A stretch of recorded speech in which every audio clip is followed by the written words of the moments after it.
I'll start with the rest of the team. So we're a team of 5. We've got Hannah, who's the choreographer. We've got H, who is our participations manager.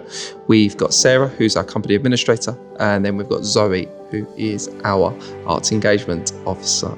My name's Lee. I'm the artistic director and chief executive. That's a tough one. I run the organisation and also write, produce, direct the shows. My story here is a good one, I think. I was a young person here at the Habbit Factory, and then I was a volunteer, and then I was asked to take over. So hopefully I should think I've got an idea of what it's like to be a young person, what it's like to be a volunteer, and I'm still finding out what it's like to be the artistic director and chief executive. The Habbit Factory was founded in 2004.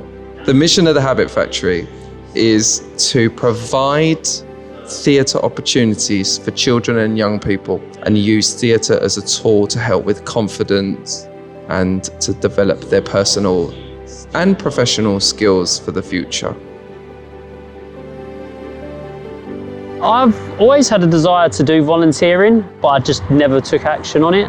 And then just by pure chance, I came across a volunteer hub in my local area, put an application in, and because I have a background in theatre and dance, they recommended that I join the Habbit Factory. So yeah, I went and sat on one of their sessions before their 20th year anniversary, and just was really touched, and yeah, just felt that it was a charity that I wanted to work with. So yeah, I've been working with them now since April of last year, every Wednesday.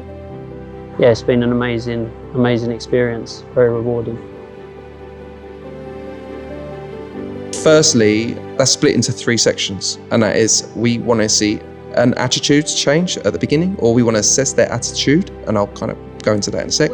Probably if they walk past each other in the street would look at each other a certain way, but now there is much more acceptance. So it's about acceptance, it's about just building an inclusive environment, an inclusive world, and hopefully we kind of showcase that the way that we see the world is an inclusive space in here, and then they can take that out. Hopefully when they go outside of this building, that continues.